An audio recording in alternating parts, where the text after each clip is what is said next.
कितनी फिर से आपको बोल रहा हूँ, 412 सीट एनडीए की आने वाली है और विरोधी पक्ष जो है उसका बिल्कुल खाता भी नहीं खुलेगा, ऐसा आपको दिखाई देगा। अब की बात 400 पार, लेकिन डॉक्टर अतुल वेद, एक्स बजरंग दल के प्रमुख शहर प्रमुख, ex senate member Jamnagar Ayurvedic university, ex member Ayurvedic Vikas Mandal Gujarat सरकार, यहाँ 25 सालों तक सेवा देने के बाद अब डॉक्टर अतुल वेद एक सामाजिक कार्यकर्ता, सामाजिक सेवा के रूप में अपने दवाखाने में बैठे। लेकिन जब अब की बार 400 पार की जब बात हो रही है, भाजपा ये दावा कर रही है, लेकिन इनका क्या मानना है और किस तरह और उनको किस तरह ये दिख रहा है?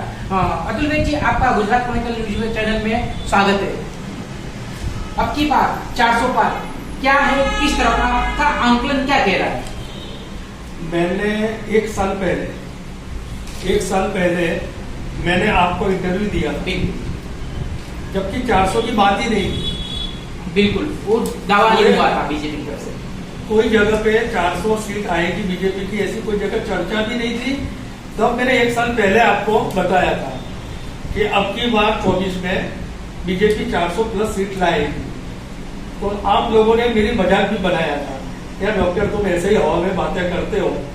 तो मैंने वो टाइम पे बताया था, मेरे को देख लेना, क्योंकि जमीनी हकीकत क्या है वो अभी तक आप जमीन तक पहुंचे नहीं।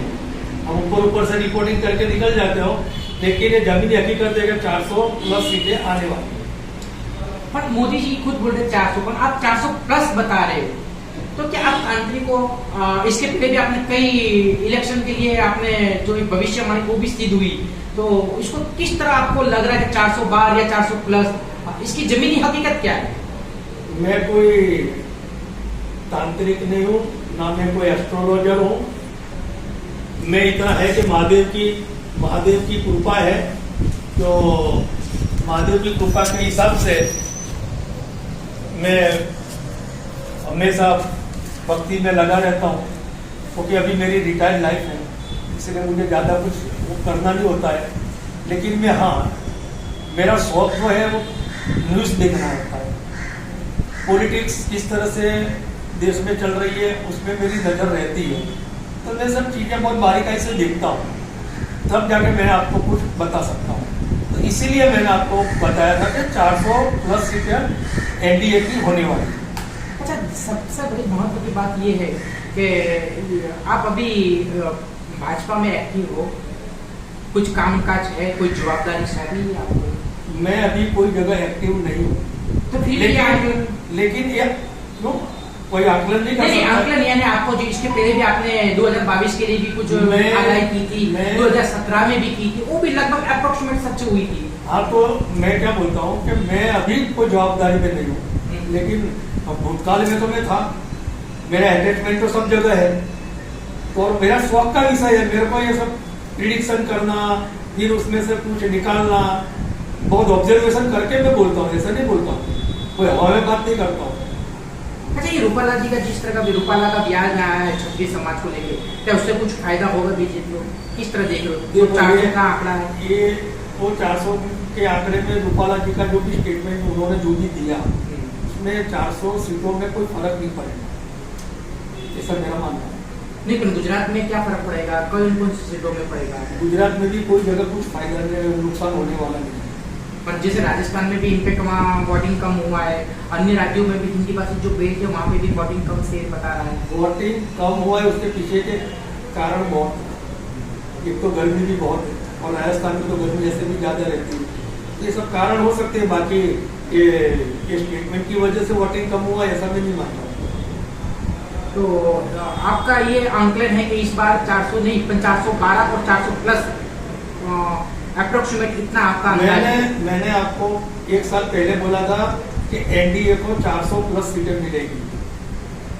अब मैं बोल रहा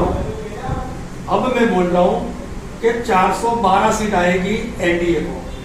कितनी फिर से आपको बोल रहा हूँ, 412 सीट एनडीए की आने वाली है और विरोधी पक्ष जो है उसका बिल्कुल खाता भी नहीं खुलेगा, ऐसा आपको दिखाई देगा।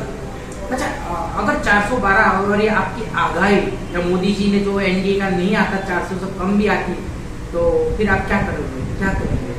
उसका आंकलन किस तरह, उसको किस तरह देखेंगे? नहीं आती है का प्रश्न ही कहाँ पैदा होता है। कॉन्फिडेंस तो देखो, कॉन्फिडेंस नहीं, कॉन्फिडेंस है आपका या कम आगे पीछे हुआ, नंबर्स की बात करो। कोई भी लड़का एग्जाम देने जाता है ना, तैयारी करके जाता है, ठीक है। तो एग्जाम का पेपर जब देख के बाहर आता है ना, तो उसको मालूम नहीं होता है कि मेरे को 100 में से कितना मार्क आना है, समझ रहे हो? तो ये भी एक एग्जाम ही है।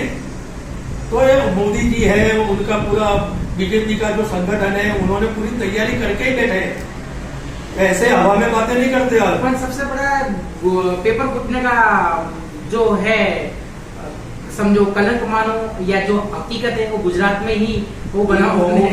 आप पेपर के हिसाब से अभी पेपर फूटने वाली बात करी तो उसमें तो ऐसा भी हो सकता है कि पेपर कहाँ नहीं फूटा, राजस्थान में भी फूटे, वो टाइम पे भी कांग्रेस की सरकार, वहां तो कोई नहीं बोला। तो ये पेपर फूटना फूटने इसमें मत पड़ो, क्योंकि पब्लिक को इसमें ज्यादा वो नहीं रहता है। पब्लिक को पहले राष्ट्र चाहिए, राष्ट्र होगा तो पेपर देने जाओगे ना। जब देश ही नहीं रहेगा तो कहाँ पेपर देने जाओगे, पाकिस्तान जाओगे पेपर देने। तो ये डॉक्टर अतुल वेद का भी मानना है कि इस बार 400 नहीं तो 412 और प्लस सीटों का ये अंदाज लगा रहे। कैमरामैन रामरन के साथ अश्विन अग्रवाल, अहमदाबाद।